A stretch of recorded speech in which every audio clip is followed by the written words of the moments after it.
Jangan tunjuk sedih, jangan bersungut. Dari pedih hati tiada yang luput. Serahkan pada Yesus segala tangismu, karena hanya Ia yang beri hiburan. Bawa pada Tuhan keluhmu senang, ceritakan padanya yang mengusirlah. Damai dan kuasa diberi padamu, dan di dalam susah engkau dibantu. Bila engkau sudah dihiburkannya, bantulah saudara dalam sedihnya. Padanya kabarkan kasih dan rahmat. Tuhan tak biarkan yang jadi selamat. Shalom pemirsa yang diberkati Tuhan, bertemu kembali dalam seri pelajaran sekolah Sabat. Sebelum kita melanjutkannya, kita berdoa dahulu. Bapa kami dalam surga, terima kasih atas berkat-Mu. Kami ingin mendengarkan firman-Mu ya Tuhan. Berkati melalui firman ini kami bisa diubahkan. Inilah doa kami dan nama Yesus, amin. Pelajaran sekolah Sabat hari Rabu 27 September 2023 yang berjudul Kesatuan Iman. Dalam Efesus 4, Paulus meminta orang percaya untuk berhenti melakukan beberapa hal dan memastikan untuk melakukan hal lain. Apa sajakah itu? Efesus 4 dimulai dan diakhiri dengan seruan untuk saling peduli dengan sebagai anggota gereja. Efesus 4 ayat 1 sampai yang ketiga dan ayatnya yang ke-32. Di antara undangan-undangan ini Paulus memberikan dukungan kuat untuk gagasan bahwa kita harus memelihara persatuan dalam gereja.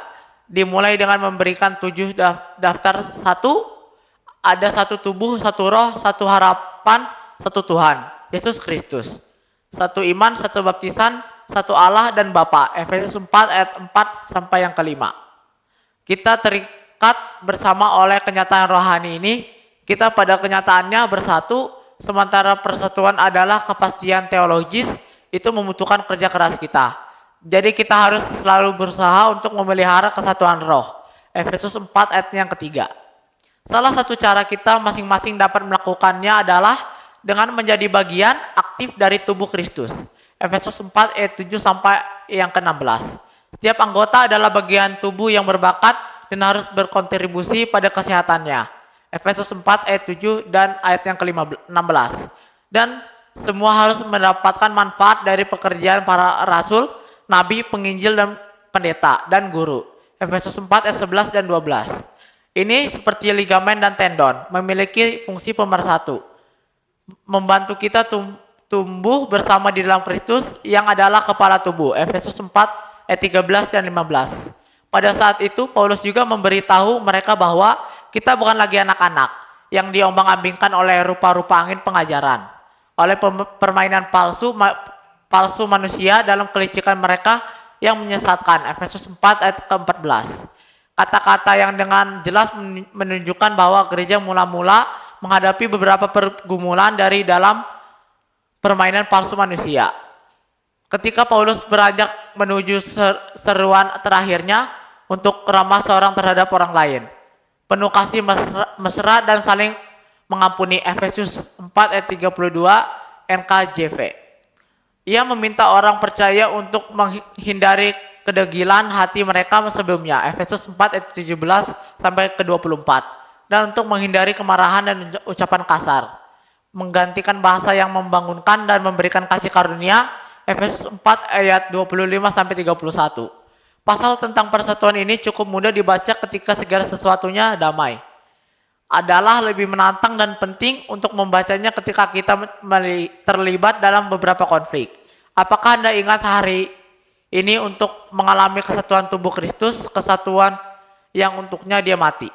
Dengan cara apakah kita dapat berkontribusi pada kesatuan gereja kita, baik di tingkat lokal maupun di seluruh dunia? Mengapakah penting bagi kita untuk melakukan apa yang kita bisa? Tuhan memberkati. Kita berdoa.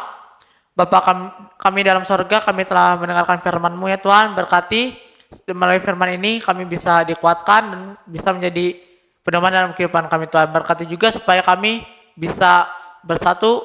Inilah doa kami dan nama Yesus, amin.